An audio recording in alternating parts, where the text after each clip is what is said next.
Olá, gente, tudo bem? Professor Elias aqui. Hoje a gente está continuando o nosso estudo de eletrônica, estamos chegando na terceira semana e a gente vai estudar um assunto muito interessante que são os materiais semicondutores. Bem, a gente sabe que na eletrônica a gente trabalha, né, com sinais em grandezas elétricas, isso é, correntes elétricas, campos elétricos, potenciais elétricos. Então, para tanto, a gente precisa de algum certo tipo de meio, um meio material que consiga conduzir esses sinais, essas correntes, essas tensões elétricas. Os materiais isolantes são aqueles que não permitem com facilidade a condução desse tipo de sinal. Os materiais condutores são aqueles que permitem com grande facilidade a condução, mas os materiais semicondutores são materiais intermediários e que têm uma certa propriedade especial que a gente vai avaliar durante essa semana. Então vamos dar uma olhada, por exemplo, na tabela periódica para a gente começar aqui. Então vejam só, a tabela periódica ela é organizada, né, como vocês devem se lembrar, de acordo com o número de elétrons que a gente tem nas últimas camadas. Então, por exemplo, a família A, né? Então aqui a gente começa aqui com 1A,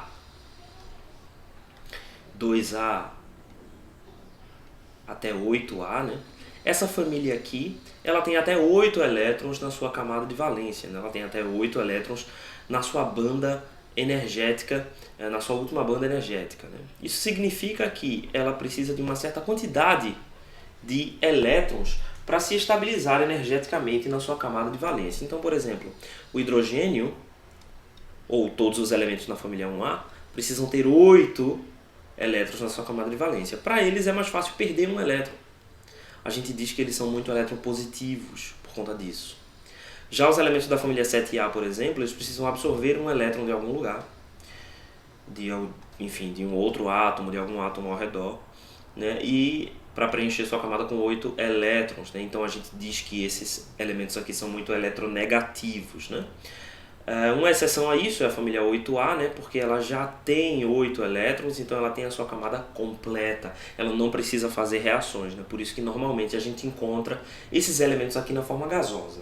Bem, então a gente sabe que a eletronegatividade ela cresce, né, conforme a gente vai avançando da família 1A para a família 7A. Mas aqui nós temos um caso específico, né? Aqui, olha só, os elementos que estão na família 4A estão no meio do caminho, né? No meio do caminho entre absorver um elétron, que seria aqui mais próximo da família 7, ou doar um elétron, né? Que seria mais próximo aqui da família 1, 2. Eles estão no meio do caminho. O que isso implica? Isso implica que eles precisam receber 4 elétrons, mas eles possuem 4 elétrons na sua camada de valência, né? Então existe um certo tipo de conexão que é muito especial que esses átomos eles conseguem fazer, que é mais ou menos a seguinte. Imagine que eu tenho aqui um átomo de silício, vamos dizer que seja silício, né? Ele é o segundo elemento aqui da família 4A, ele está bem aqui. Então vamos imaginar que eu tenho um átomo de silício, ele tem 4 elétrons, vamos colocar eles assim, ao redor. Dessa forma aqui é uma representação aqui só genérica. Imagine então que ele vai ter que fazer 4 ligações, ele vai fazer ligações covalentes, certo? Então ele faz uma ligação aqui, uma segunda ligação, uma terceira ligação e uma quarta ligação. Se esse átomo conseguir fazer 4 ligações covalentes, ele está, portanto, estável. Na sua última camada ele tem todos os elétrons necessários para que ele esteja na sua forma mais estável. Agora vamos supor que ele está fazendo essa ligação com outros átomos de silício, certo? Com outros átomos de silício. Então 4 outros átomos de silício são necessários. Cada um desses átomos, por sua vez, vão fazer novas ligações.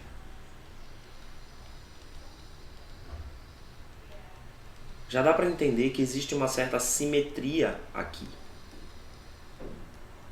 Diferentemente de outras moléculas, em que eu tenho 2 ou mais átomos interagindo entre si e ambos são suficientes para preencher a sua necessidade eletrônica, numa estrutura como essa estrutura é virtualmente infinita. Por quê? O átomo central aqui ele se comunica com 4, mas o próximo aqui ele se comunica com mais 4. E esse cara daqui se comunica também com mais 4. Então essa estrutura aqui ela é, primeiro, autorreplicável, né?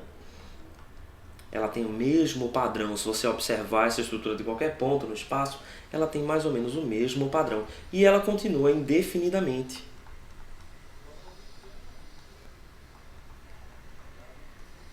A essa estrutura a gente dá o nome de estrutura cristalina. Estrutura cristalina. Tridimensionalmente ela não vai ficar assim, ela vai ficar mais ou menos parecida com isso aqui. Essa é uma estrutura de silício. Então vamos supor que aqui no meio eu tenho um átomo de silício. Ele está fazendo as suas 4 ligações necessárias. 1, 2, 3 e 4. Então ele está fazendo as suas 4 ligações necessárias. Se a gente observa o átomo vizinho a ele, esse cara daqui, por exemplo, ele também está fazendo 4 ligações. Aqui 2 dessas ligações estarão para além desse volume que nós estamos enxergando, né? Mas note que cada 4 elementos aqui, cada elemento está fazendo 4 ligações. Então 1, 2, 3 e 4. Então é diferente de uma molécula, vamos ver uma molécula clássica aqui, por exemplo, H2O. Quando eu tenho esse elemento H2O, na minha estrutura eu tenho um átomo de oxigênio com 2 átomos de hidrogênio. E aí eu tenho outro átomo de oxigênio com 2 átomos de hidrogênio, mas não tenho nenhuma ligação entre os dois. Eu tenho uma molécula aqui isolada da outra, e essas moléculas elas não interagem quimicamente entre si, né? Vai ter outros tipos de interação aqui, físico, químicas e tal, mas elas não têm ligações químicas entre si. Ligações químicas no sentido covalente, dativa, esse tipo de coisa. Já no cristal não. Todos os elementos, todos os átomos que estão dentro de uma estrutura cristalina, eles possuem conexões entre si. E um vai conectando no próximo, cria essa rede de conexões que gera também essa estrutura aqui, bem sólida, bem definida.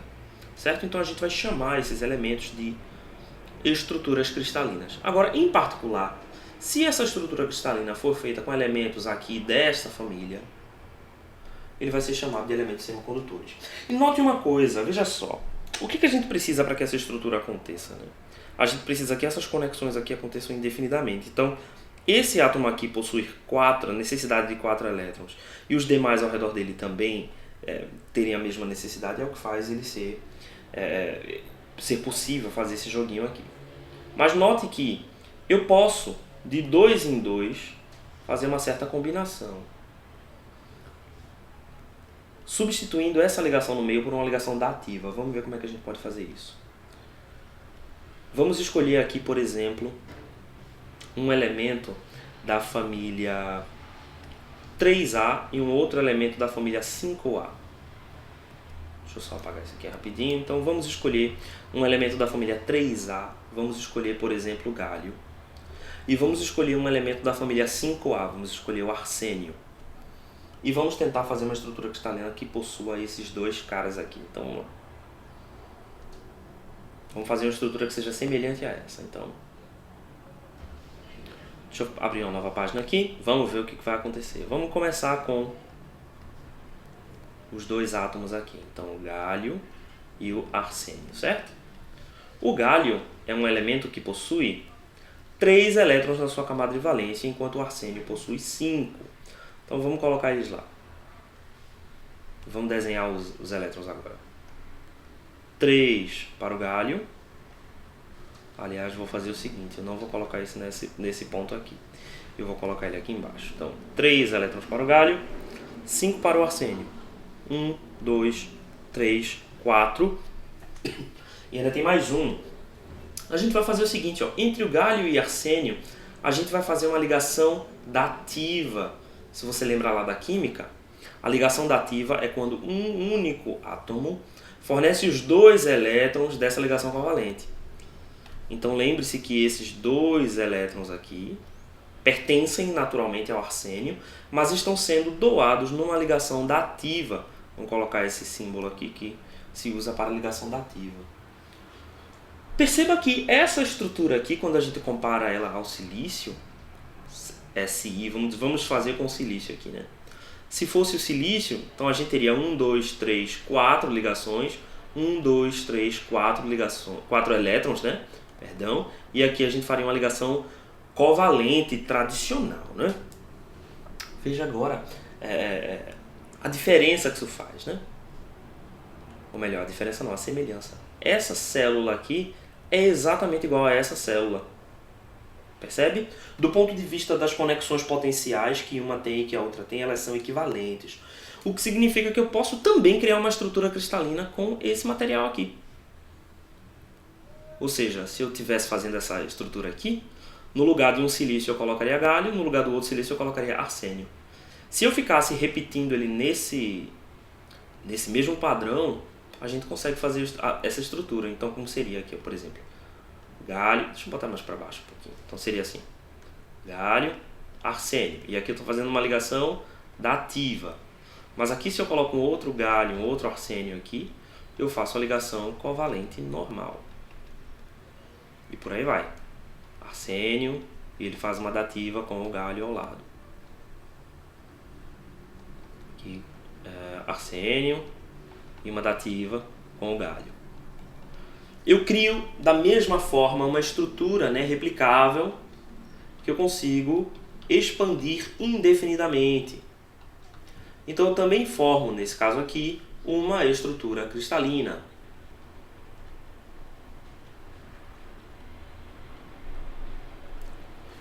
Se vocês estão prestando atenção, dá para notar que, da mesma forma que a gente fez esse cara daqui, a gente consegue também fazer com outras famílias. Por exemplo, se a gente pega um cara da família 6A, por exemplo, se a gente pega o enxofre, que é aqui da família 6A, e combina ele com alguém da família 2B, o cádmio, por exemplo, a gente também consegue fazer uma estrutura como essa.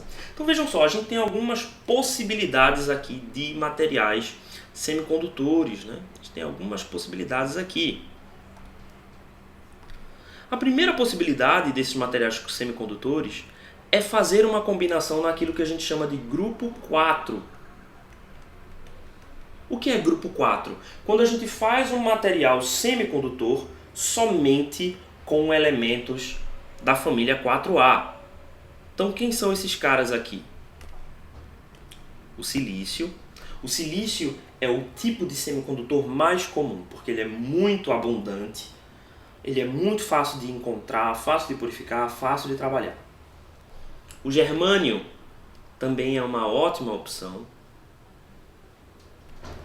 Então aqui, olha só, a gente tem o silício, o germânio e uma junção. A gente também pode fazer a junção de elementos diferentes da família 4A. Então a gente tem o carboneto de silício, tá? Então ele usa átomos de carbono e átomos de silício. A gente vai chamar esse grupo de semicondutores de grupo 4. Como a gente exemplificou anteriormente, a gente pode juntar elementos da família 5A e elementos da família 3A. Então a gente vai chamar esse grupo de grupo 3, 5. O mais comum, com toda certeza, é o arseneto de galho. Então a gente escreve assim, ó, galho, arsênio. Então, arseneto de galho. Que a gente coloca primeiro, né, na química a gente escreve primeiro o átomo mais eletropositivo, tá? Então arseneto de galho é o primeiro desses tipos. A gente também consegue fazer outras combinações com o galho, né? A gente consegue criar, a gente tem o arseneto de galho, a gente tem o fósforo, aqui o elemento fósforo, então a gente vai chamar de fosfeto de galho, e também o nitrogênio, que a gente vai chamar de nitreto de galho. A gente também tem o arseneto de índio, tá? Que é esse elemento que está aqui abaixo do galho. Então a gente tem aqui outras opções para o grupo 3,5, que são arseneto de galho, o fosfeto de galho, o nitreto de galho e o arseneto de índio. Todos esses elementos aqui são diferentes tipos de semicondutores que são usados em aplicações diferentes. Só para a gente ter em mente, o arseneto de galho é o segundo tipo de semicondutor mais usado. Ele é mais usado, inclusive, do que o germânio, tá? E ele é o segundo tipo mais utilizado porque ele tem uma excelente performance em frequências mais altas, além de que ele também tem uma performance melhor em temperaturas mais altas, né? Então a gente consegue fazer dispositivos de maior frequência e também de maior potência. A desvantagem, é claro, é que esses elementos aqui são mais raros do que o silício, que é um elemento bastante comum, muito fácil de encontrar em vários lugares. Tá? O outro grupo que a gente pode comentar aqui é o grupo 2,6. 2,6. Opa. 2,6. Que aí, como a gente comentou anteriormente, é a mesma ideia, só que agora a gente está combinando um elemento da família 6A com um elemento da família 2, certo? E aqui vai ser o sulfeto de cádmio, o CdS, ok? Sulfeto de cádmio. O interessante do sulfeto de cádmio é que ele está ali perfeitamente, a energia necessária, né, desse semicondutor aqui é perfeita para fotorresistores e também para placas solares, né? É a aplicação principal aqui do sulfeto de cádmio. Bem, tendo dito esses materiais, né, tendo exemplificado um pouquinho aqui dos materiais, vamos ver um pouquinho como é que funciona essa estrutura. Vamos relembrar lá da física, não sei se vocês lembram isso lá da química, mas o que acontece? Imagine que eu tenho aqui um diagrama de energia, tá? Em que aqui eu estou exemplificando a energia de um elétron, certo? A energia de um elétron. Eu tenho uma certa energia aqui, que é a energia de um elétron livre.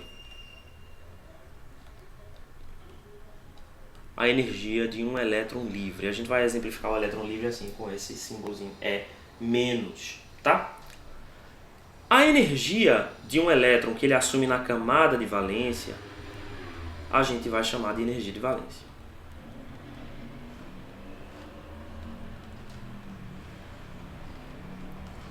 Beleza. Então o que acontece? Para que um elétron que está na camada de valência ele absorva a energia e se torne um elétron livre, ele precisa absorver exatamente uma energia igual ou maior do que esta energia aqui, que a gente vai chamar de EG, da palavra em inglês gap. Gap é intervalo, né? Gap é fresta. Então a gente vai chamar esse cara daqui de EG, é a energia do intervalo que é necessário para fazer com que um elétron que está na camada de valência salte dessa camada de valência para uma camada aqui, para um elétron livre, e ele se desprende do seu núcleo. Como é de se esperar, os materiais condutores são aqueles que possuem a energia de gap muito pequena, praticamente zero. Ou seja, qualquer pequena energia é suficiente para fazer com que esse elétron se liberte da estrutura do seu núcleo, né, e se torne um elétron livre. Já os materiais isolantes são aqueles que possuem essa energia de gap muito grande.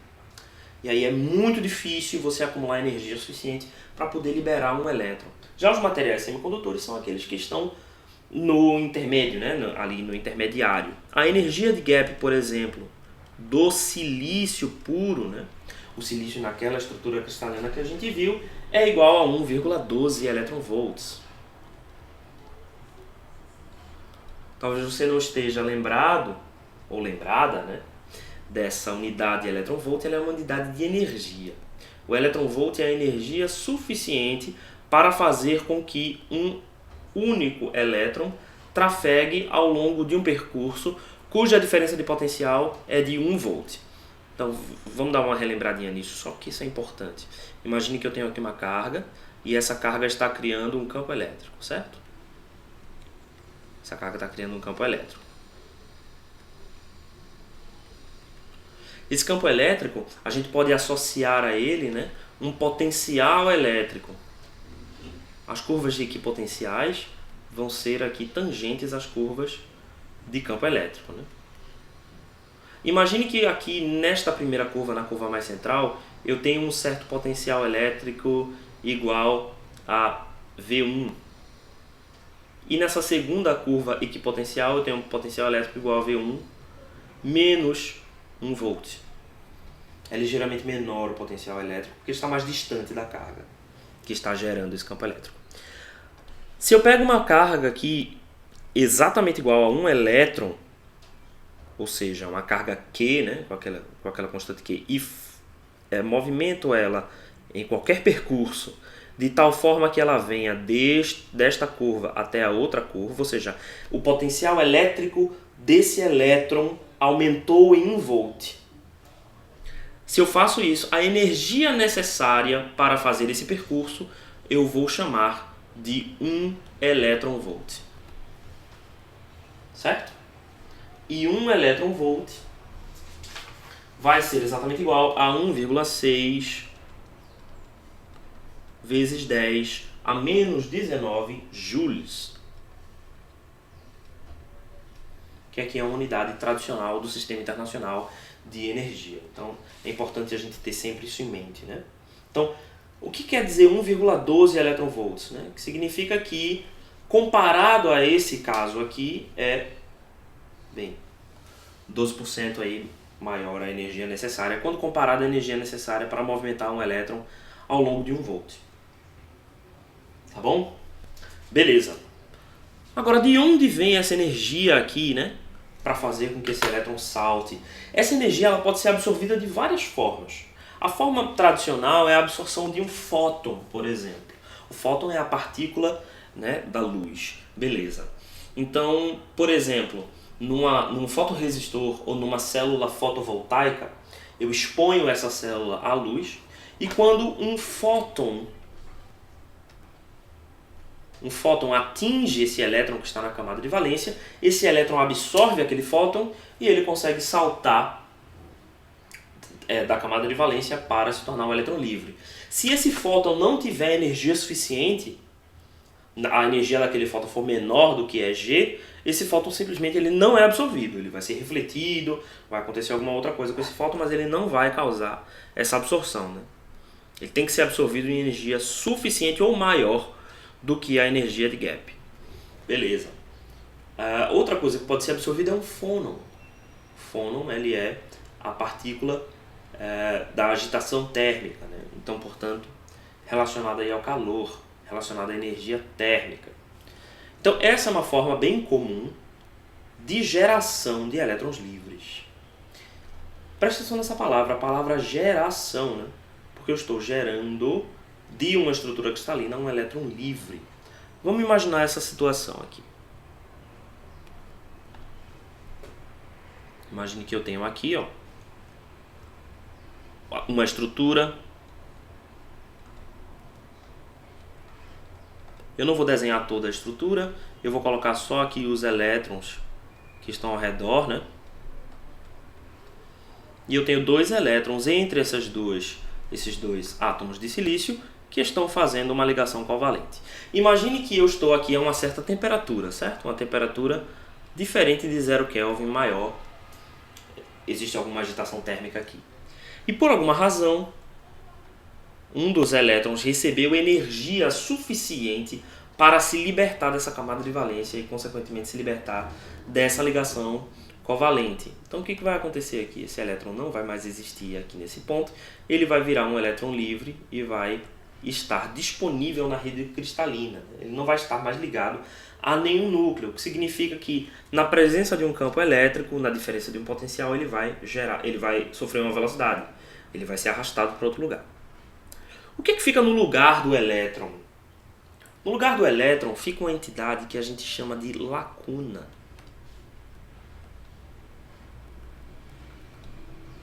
Aqui fica uma entidade que nós vamos dar a ela o nome de lacuna. A lacuna ela é a habilidade de uma rede cristalina de absorver um elétron.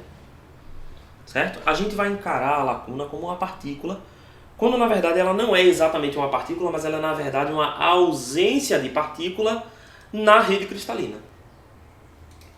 Então, quando eu tenho uma absorção térmica numa estrutura cristalina, eu posso ter, probabilisticamente, a geração de 2 elementos.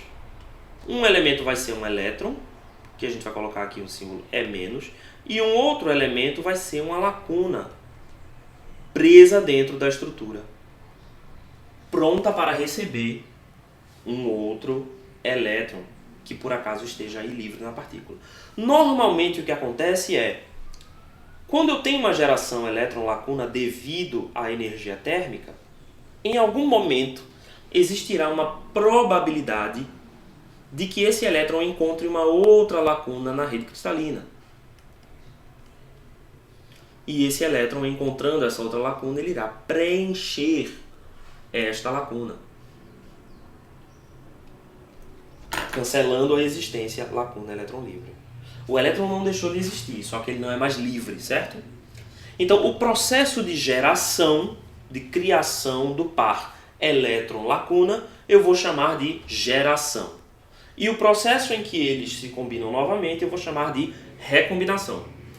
Então, aqui a gente vai ter um processo contínuo de geração e recombinação. Isso vai ficar acontecendo o tempo todo enquanto a minha estrutura possuir energia térmica, certo?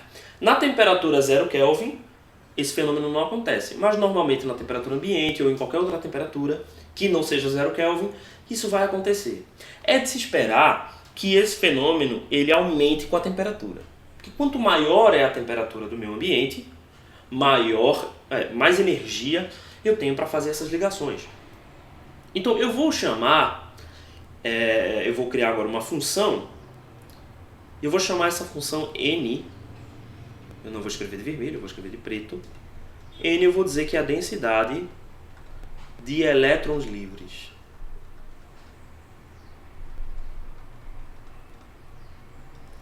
P eu vou dizer que é a densidade de lacunas. Beleza? Beleza. É de se esperar que numa estrutura intrínseca, ou seja, numa estrutura só feita de silício, numa estrutura de arseneto de galho, nessas estruturas tradicionais, N seja igual a P. Correto? Por quê? Porque eu tenho uma estrutura, na minha estrutura original, vamos dar uma olhada lá em cima, não existe excesso de elétrons aqui, nem excesso de lacunas. Todos os átomos de silício estão neutralizados. Quando eu tenho, por conta da absorção de energia térmica, a geração de um par elétron-lacuna, eu gero um par, certo? E eu só posso gerar um número inteiro de pares. Então eu não tenho como gerar mais elétrons do que lacunas com o uso da energia térmica. Isso implica que para um semicondutor desse tipo, o número de elétrons e o número de lacunas é sempre o mesmo. Portanto, a densidade volumétrica de elétrons e a densidade volumétrica de lacunas tem que ser igual nesse tipo de semicondutor uniforme. E esse tipo de semicondutor nós vamos dar um nome específico para ele. A gente vai chamar ele de semicondutor intrínseco. Intrínseco. Vocês devem lembrar que essa palavra intrínseco quer dizer que é da sua própria característica. Ou seja, o próprio semicondutor, na sua característica natural, terá densidade de elétrons livres igual à densidade de lacunas. A gente vai chamar essa densidade aqui de Ni, ou seja, densidade intrínseca. Beleza. E qual é o valor dessa densidade intrínseca? É isso que interessa a gente, né? O valor dessa densidade intrínseca vai ser dado por uma constante B. Essa constante B aqui ela depende do material vezes a temperatura atual, só que essa temperatura vai ser elevada a 3 meios. Desculpa, aqui é Ni ao quadrado, tá? Ela é dada ao quadrado. B vezes a temperatura elevada a 3 meios, vezes E elevado a menos EG é aquela energia de gap, né? Dividido por algumas constantes, né? Então vai ser 2 vezes uma constante que a gente vai chamar de Kb vezes T. Essa constante Kb é a constante de Boltzmann. Constante de Boltzmann. Boltzmann, ok? E essa constante de Boltzmann, ela pode ser dada em vários valores diferentes, porque agora a gente tem Joule e eletronvolt, que são duas formas de expressar energia, né? Então a constante de Boltzmann, ela pode ser igual a 1,38. Eu estou arredondando aqui, né? Ela tem várias casas decimais, aqui a gente vai arredondar exatamente igual ao π. assim como a gente arredonda π também. Deixa eu levantar aqui para vocês poderem ver. Então, 1,38 vezes 10 elevado a menos 23 joules por Kelvin. Ou a gente também pode expressar a constante de Boltzmann em eletronvolt, né? Em eletronvolt. Então ela seria igual a 8,62 vezes 10 elevado a menos 5 eletronvolt por Kelvin, tá? Então aqui é importante, quando a gente trabalha com a constante de Boltzmann, definir bem se a gente está trabalhando EG com Joule ou com eletronvolt. É comum que EG venha em valores de eletronvolt, certo? Então nesse caso você utiliza a constante de Boltzmann nessa forma aqui. Então é um problema comum as pessoas confundirem aí a forma como a constante de Boltzmann é empregada. Bem, chegamos a essa conclusão, certo? Só que, vamos pensar um pouquinho aqui. O número de portadores, o número de elétrons e lacunas, né, que existe dentro de um material, é o que vai definir a sua condutividade. Concorda com isso? Por quê? Quando um material ele possui uma concentração alta de elétrons, ele vai produzir uma corrente mais alta quando ele é submetido a um certo potencial elétrico. Então, quanto maior é o número de elétrons, mais condutivo é esse material. A mesma coisa acontece com as lacunas. Quanto mais lacunas eu tenho, mais condutor é esse material. Contudo, não é um método muito eficiente a gente ficar controlando através da temperatura o número, a concentração de portadores, tá? Então a gente precisa de um método mais confiável. Esse método a gente dá o nome de dopagem. Então vamos entender agora o conceito de dopagem. O que é dopar um material semicondutor? Dopar um material semicondutor é colocar nessa estrutura cristalina um elemento que não pertence à família 4A. Então a dopagem é a inserção na estrutura cristalina de um elemento que não pertence, né, à família 4A. A gente vai ver que ao fazer essa dopagem, a gente consegue aumentar o número de elétrons sem aumentar o número de lacunas. Ou fazer o contrário, aumentar o número de lacunas sem aumentar o número de elétrons. E como isso é possível, né? Porque eles não vão existir por conta da geração. Eles vão existir por conta da dopagem. Vamos ver primeiro o seguinte. Vamos imaginar que agora, na estrutura cristalina, eu estou colocando um elemento da família 5A na estrutura. Vamos agora, por questão de simplicidade, assumir que a gente tem uma rede cristalina de silício. E nós vamos colocar aqui um elemento da família 5A. Vamos dizer que a gente está inserindo aqui o fósforo, certo? O fósforo está bem aqui. Está aqui. Então vamos lá, vamos fazer isso. O fósforo, por ser da família 5A, a gente sabe que ele tem 5 elétrons. Então vamos lá. A gente está na estrutura de silício.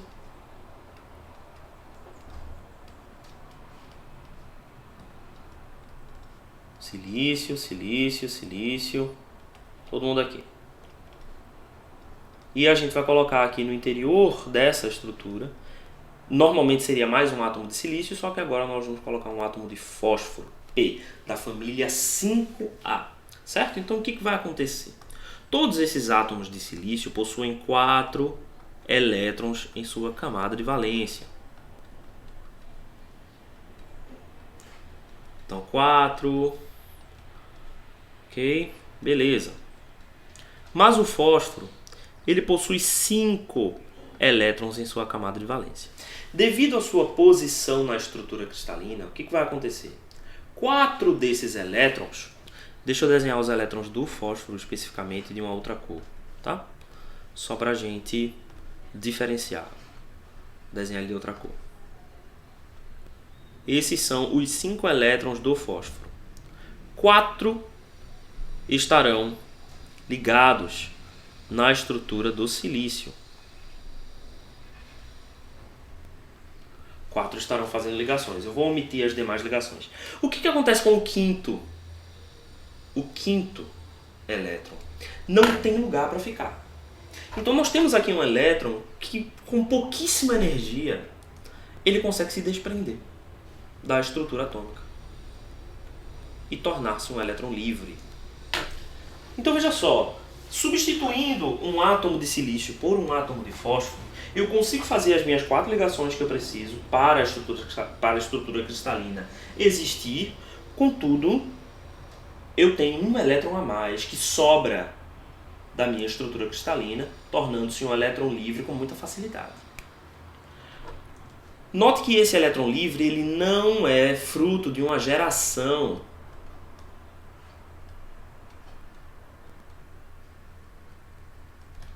Ou seja, não existe lacuna criada quando esse elétron é criado. Então eu consegui efetivamente criar um elétron que não depende de uma lacuna, certo? Que não é fruto de uma geração elétron-lacuna. Eu aumentei efetivamente o meu N, a minha densidade de elétrons agora ele é maior, mas não necessariamente o meu P cresceu junto, pelo contrário, o meu P diminuiu. Como P é um elemento, como fósforo é um elemento que doou um elétron, ou seja, esse elétron ele foi doado para a rede sem que existisse uma lacuna correspondente, a gente vai chamar esta dopagem aqui de dopagem tipo N. Esse N aqui vem do fato de a carga que eu adicionei ser uma carga negativa, né, de um elétron. E o fósforo eu vou chamar de elemento ou impureza, né?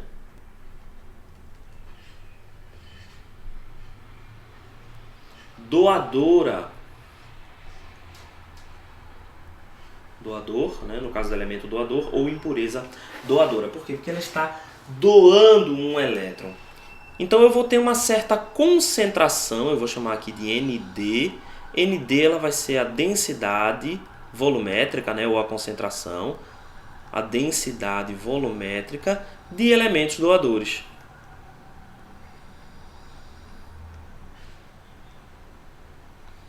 Então agora eu vou ter elétrons livres sendo gerados de duas formas. A primeira forma é aquela que a gente já discutiu, que é a forma térmica, né? Em que a energia térmica gera espontaneamente elétrons e lacunas. A outra forma de geração é essa. É pela concentração de elementos que eu coloquei dentro da minha estrutura para provocar a doação de elétrons. Bem, a gente argumentou anteriormente que nós queremos ter o controle, né? Ter o controle da concentração de portadores, certo? Ter o controle do número de elétrons dentro da minha rede cristalina. Então eu vou fazer propositalmente que o meu valor de ND, a minha densidade de elementos doadores, seja muito maior do que a minha concentração intrínseca. Isso vai fazer com que a minha concentração de elétrons, N, seja aproximadamente ND. Ou seja, eu vou desprezar a geração térmica para os meus portadores N. E quem é que vai ser o meu P? A gente tinha visto anteriormente que num semicondutor intrínseco N é igual a P. A gente não vai demonstrar isso aqui porque está um pouco fora do escopo, mas N vezes P se mantém constante, igual a NI ao quadrado. Então quando eu aumento N, P diminui também, proporcionalmente aqui nessa equação. Então a minha concentração de lacunas, P, vai ser aproximadamente NI ao quadrado sobre ND. Então ela será inversamente proporcional à minha concentração ND. Como eu já chamei esse cara daqui de tipo N, eu vou colocar um índice aqui nessas concentrações. Então vai ser N índice N e P índice N. Ou seja, a concentração de elétrons numa estrutura do tipo N. e a minha concentração de lacunas, P, numa estrutura do tipo N. Obviamente, ND aqui é o número maior, né? Então a gente vai chamar os elétrons aqui de portadores majoritários. Porque a concentração de elétrons será muito maior do que a concentração de lacunas.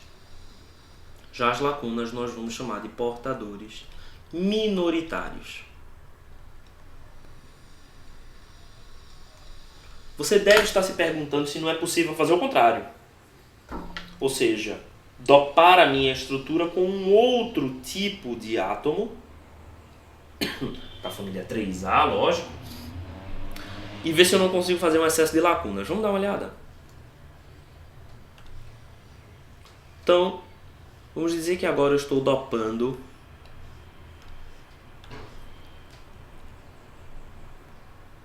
eu já vou chamá-la de dopagem de tipo P, certo?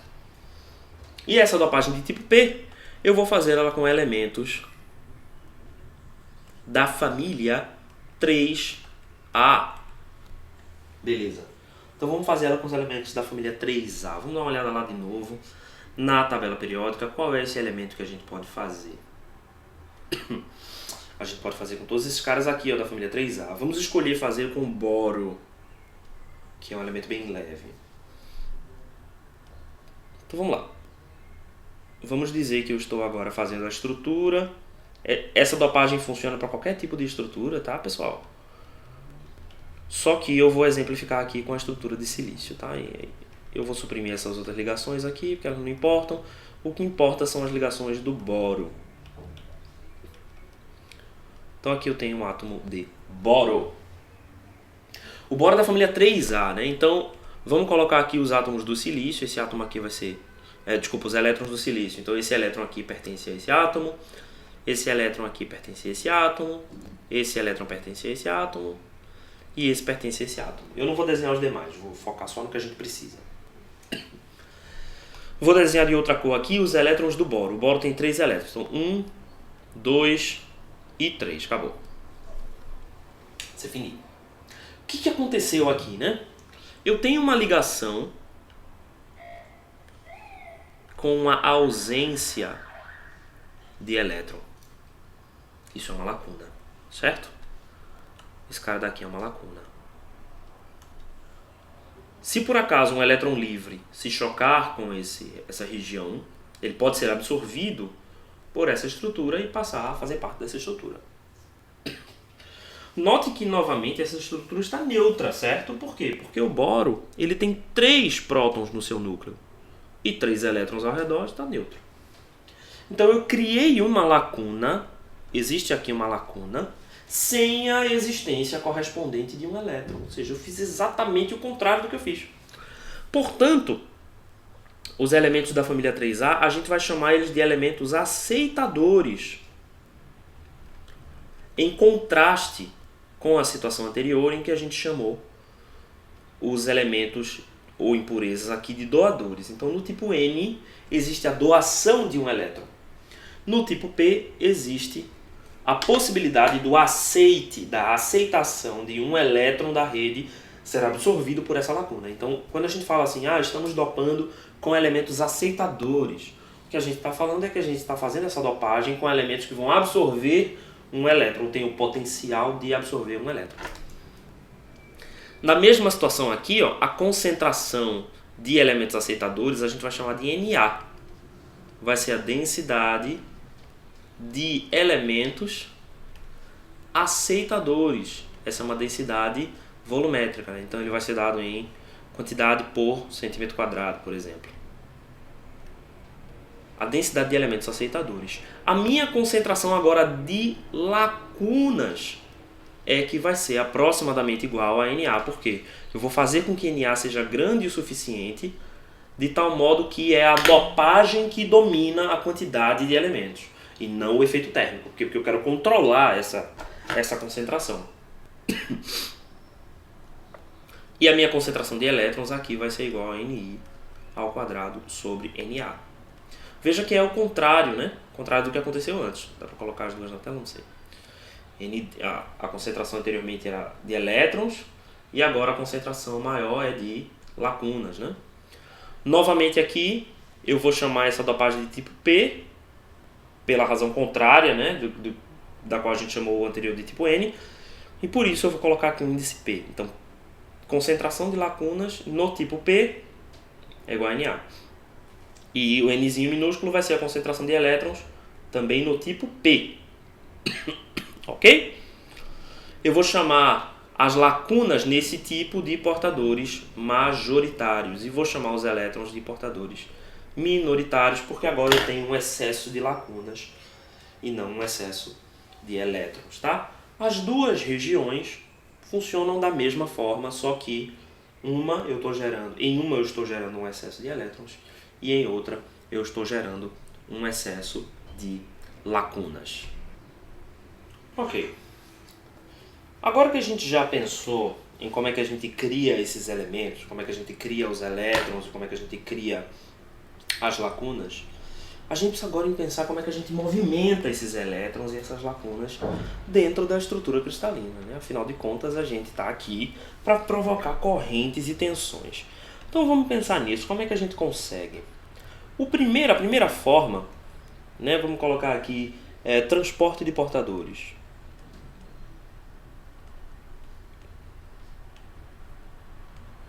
Transporte de portadores. Como é que a gente movimenta essas cargas, né, esses elétrons e essas lacunas por dentro da estrutura cristalina? Então a primeira forma, existem duas, mas a primeira forma é aquilo que a gente chama de deriva, que no inglês é chamado de drift. O que é a deriva dos portadores? Imagine que dentro de uma região, vamos desenhar aqui uma região, eu tenho portadores aqui, né? Imagine que eu tenho aqui elétrons livres, enfim, lacunas, e eu estou submetendo essa região a uma diferença de potencial.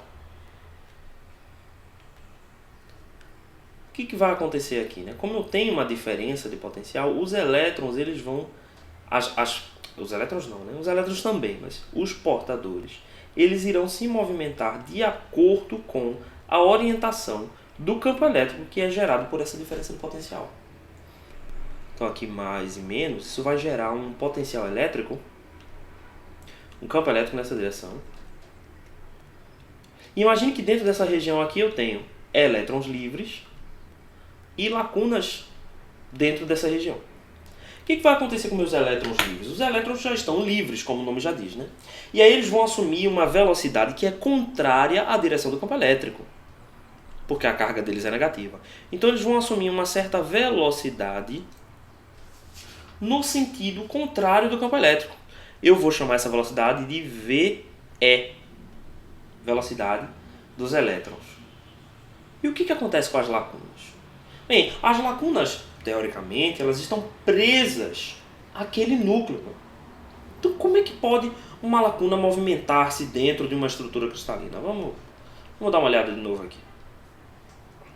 Eu vou desenhar uma estrutura aqui. Imagine que eu tenho vários átomos. Eu vou desenhar essa estrutura simplificada novamente. E cada um deles tem as suas ligações aqui, certo? Essas ligações aqui representam os elétrons. Imagine agora que eu tenho uma delas ausente. Formou uma lacuna, certo? Então aqui eu tenho uma lacuna.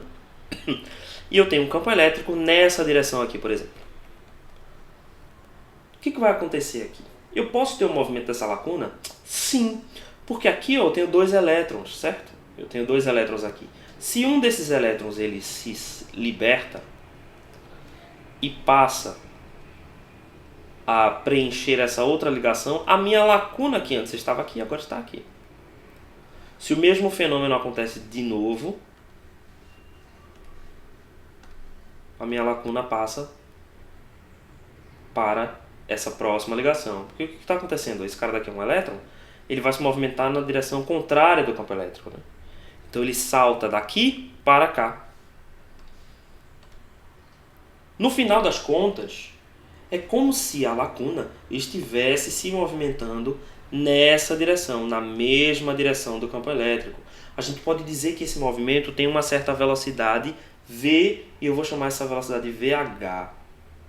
Esse H vem da palavra em inglês hole, que quer dizer buraco ou lacuna. Na física, alguns livros textos vocês podem encontrar com o nome buraco para lacuna, né? Que seria a tradução literal aqui de hole.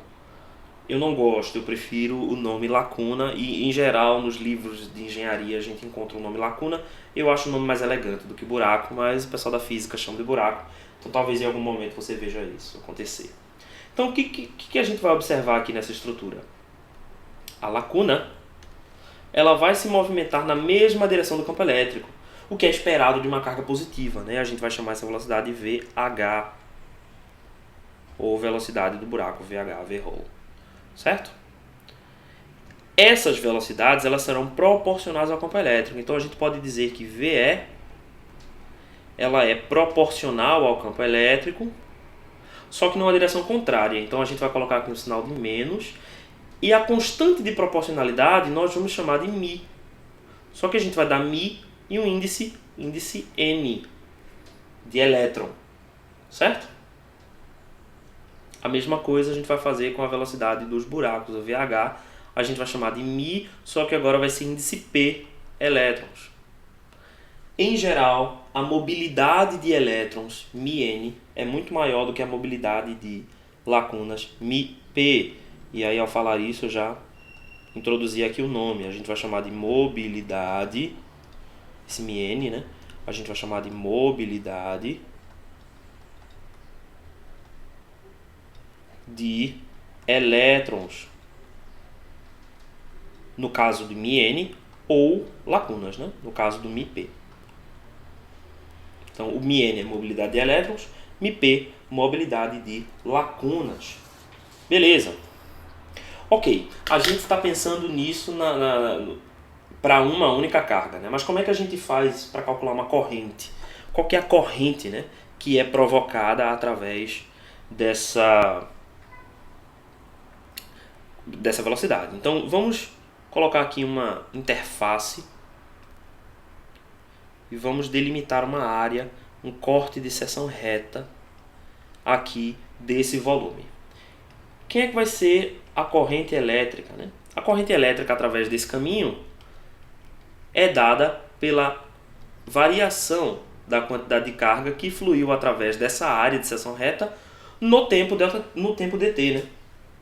Eu vou supor que tudo aqui é uniforme, que essas correntes são uniformes, que o campo elétrico é uniforme, que as coisas se comportam muito bonitinho. Então eu posso dizer que a minha corrente I vai ser a minha variação da quantidade de carga dividido pela variação no tempo.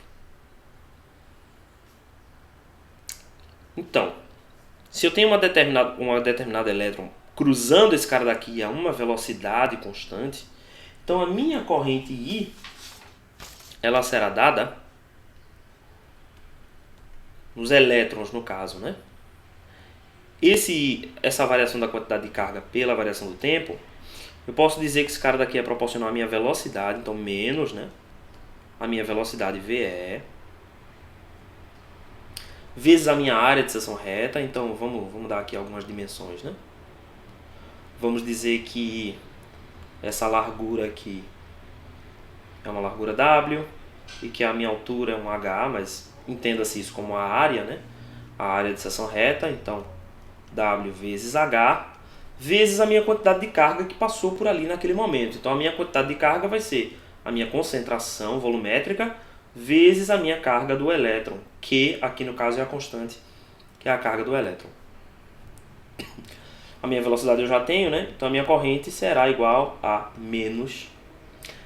desculpa, aqui o menos já veio do sentido, né? Menos com menos vai dar mais. Então vai ser igual a μn vezes o campo elétrico vezes WH N Q. Aqui faz sentido a gente expressar em densidade de corrente, né? Então aqui a densidade de corrente eletrônica vai ser igual a isso, a minha corrente dividida pela área, né? Dividido por WH. Então μn é vezes N, a concentração de portadores, vezes Q.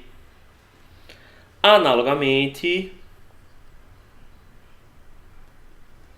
a minha corrente de lacunas, o meu JH, vai ser igual a μP vezes o campo elétrico, vezes a concentração de lacunas P, vezes a carga Q. O que significa que eu posso expressar a minha densidade total de corrente de deriva como sendo que a soma dessas duas correntes, né?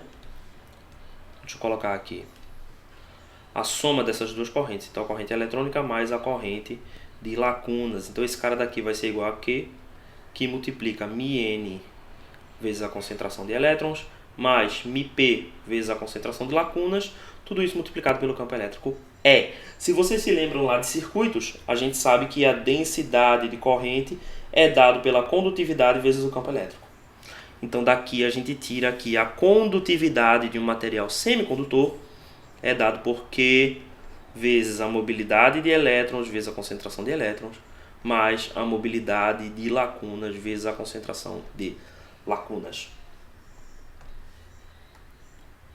E esse é o movimento da corrente de deriva dentro dos dispositivos semicondutores. A gente sabe também que a condutividade é o inverso da resistividade Rho, né? Que a gente utiliza para calcular, por exemplo, a resistência de um certo material. Então veja que interessante, porque a gente viu que a gente pode controlar, né, esse valor aqui de N ou de P de acordo com a nossa concentração de portadores, né? A gente viu, por exemplo, que se a gente tem impurezas doadoras, N vai dominar P, né? Então daqui a gente pode controlar a resistividade de um material, por exemplo, só fazendo dopagem, né? De acordo com essas quantidades aqui. Então a gente pode controlar, e de fato os resistores em circuitos integrados são feitos dessa forma, né? A gente pode controlar qual é a resistividade do material e a partir daí criar resistores, por exemplo, que não dependem tanto assim da temperatura, né? Eles vão depender da temperatura, mas eles vão depender muito mais do tipo de dopagem que a gente faz. Ok, o outro tipo de condução que pode existir dentro desse tipo de material é o que a gente chama de difusão. O outro tipo de movimento de cargas é devido a um fenômeno que a gente chama de difusão. Então, imagine aqui que dentro de um material semicondutor eu tenho uma concentração de portadores que não é homogênea. Então vamos imaginar que eu tenho uma concentração muito grande de lacunas e essa concentração ela vai se tornando mais rarefeita. O que normalmente vai acontecer aqui, né? A tendência desses portadores é de se equilibrarem. Então esses portadores irão fazer um movimento nesse sentido, de tal forma a uniformizar a densidade de portadores. Então nesse caso aqui ele está numa situação estável, né? E anteriormente não estava. Por quê? Porque quando eu tenho uma concentração muito grande, o campo elétrico gerado para um lado desse cara e para o outro lado será diferente, né? Então vai ter um resultante aqui que vai empurrar os portadores de modo a se distribuírem uniformemente no volume. E essa velocidade, né? Essa corrente aí de difusão, ela é proporcional ao gradiente da concentração de portadores, que aqui no caso são lacunas, né? Então vai ser gradiente de P, ou no caso de serem elétrons, o gradiente de N. Vocês cursaram lá cálculo 3, né? Então vocês sabem que o gradiente ele é uma derivada espacial. O gradiente ele aponta na direção de maior variação daquele campo, na direção de maior variação do campo escalar. Beleza. Aqui a gente pode fazer o seguinte, vamos, por simplicidade, supor que essa variação aqui só acontece ao longo de uma única direção e que essa direção vai ser a direção x. Então a gente pode dizer que a corrente ela é proporcional ao gradiente de P ou o gradiente de N na direção x. Então dP dx, que é o gradiente de P na direção x, ou dN dx. certo? A gente vai supor aqui que essa variação ela acontece na direção especificamente de x para simplificar. Naturalmente, essa corrente ela também tem que ser proporcional à área de seção reta e também tem que ser proporcional à carga do elétron, certo? Então, esses são dados. Então, a gente pode dizer que a minha corrente, no final das contas, vai ser proporcional, vamos dizer que seja a corrente aqui causada pelos elétrons, certo? Então, ela vai ser proporcional à minha área, à quantidade de carga e à derivada de N com X. Como ela é proporcional, a gente precisa colocar aqui uma constante de proporcionalidade. E essa constante de proporcionalidade a gente vai dar o nome de dN. dN a gente vai chamar de constante de difusão.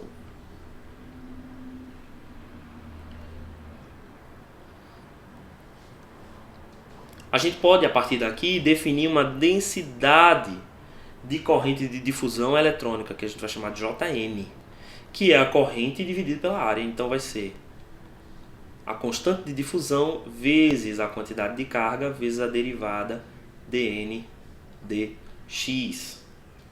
Analogamente, a minha densidade de difusão de lacunas será menos dP vezes Q vezes dP dx. Por que está acontecendo agora no sinal de menos, né? Por que está acontecendo no sinal de menos e não aconteceu anteriormente? Bem, não aconteceu anteriormente por quê? Quando eu aplico um campo elétrico, eu apliquei aqui um campo elétrico, a deriva faz com que a minha carga elétrica e com que a minha lacuna percorram caminhos diferentes. Então, no final das contas, as duas correntes são positivas. Por quê? Eu tenho uma carga positiva fluindo no mesmo sentido do campo, então mais com mais dá mais, e eu tenho uma carga negativa fluindo no sentido contrário do campo. Então, menos com menos, a corrente no total ficou uma corrente positiva, né? Todos os dois no sentido da corrente convencional. Já na difusão, não é isso que acontece. Na difusão, o que acontece é o seguinte: se eu tenho, no caso da concentração de elétrons, aqui Jn, uma derivada que cresce com x, por exemplo, aqui, então a minha corrente ela vai fluir em qual sentido? Nesse sentido aqui, certo?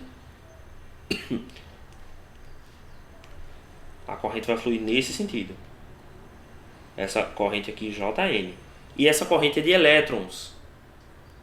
Ou seja, eles estão fluindo no sentido contrário do meu campo elétrico e, portanto, é uma corrente positiva. Agora, se eu faço a mesma coisa aqui para a concentração de lacunas, eu tenho a mesma derivada positiva, certo? Essa curva aqui, a minha derivada é positiva. A minha corrente flui, as minhas cargas fluem no mesmo sentido, só que agora elas são cargas positivas, o que faz com que a minha corrente JP seja uma corrente negativa. Certo? A diferença está aqui, ó. Os elétrons e as lacunas estão fluindo no mesmo sentido, tá? Isso faz com que essa corrente aqui, ó, tenha sentido oposto dessa, já que as cargas são opostas, tá? Então lembre-se que aqui a gente tem duas negações, a gente tem dois sinais de menos. Um é da orientação do movimento das cargas e a outra é do valor da carga. Então, se eu tenho cargas de valores opostos fluindo no mesmo sentido, essas correntes têm que ser contrárias, elas têm que se anular. E é a corrente aqui de lacunas que recebe o sinal negativo por conta disso aqui, por conta das nossas convenções. Então, a densidade de corrente total devido à difusão, J difusão, vai ser a soma dessas duas correntes aqui. Ela vai ser Jn mais Jp. E esse cara daqui será igual à quantidade de carga vezes dN, que é a constante de difusão derivada de n com relação a x. Lembre-se que isso aqui é uma simplificação, né? Mas aqui seria gradiente de n, menos a constante de difusão das lacunas, vezes o gradiente de P, né? vezes o gradiente da concentração. Então dp dx. dp dx aqui. Ok? Então esses são as duas formas através das quais a gente tem movimentação de cargas. Por fim, a gente quer falar de uma relação interessante que chama-se relação de Einstein.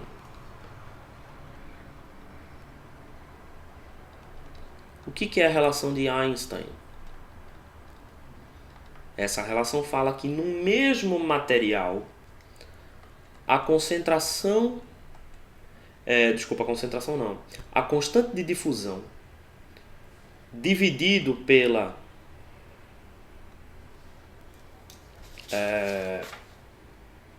mobilidade de elétrons, ela tem que ser igual à constante de difusão de lacunas dividido pela mobilidade de lacunas.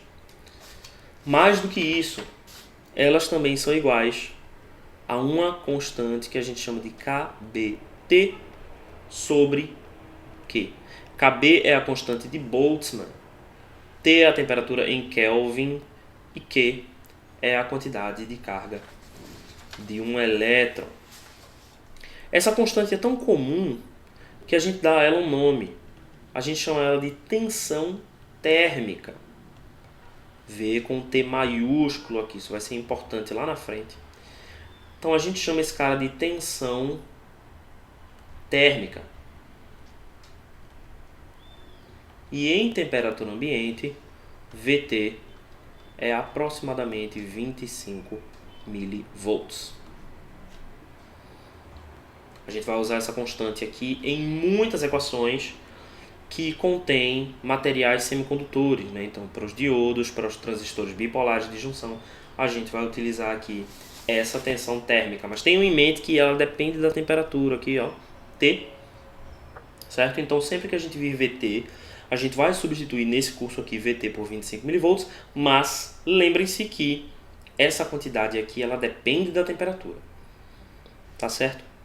Beleza, no próximo vídeo nós vamos estudar a forma mais básica do diodo, que a gente dá o nome de junção PN, que é exatamente a junção aqui de tipo P com tipo N. Vamos ver o que vai acontecer e vão surgir coisas aí bem interessantes. Então até lá.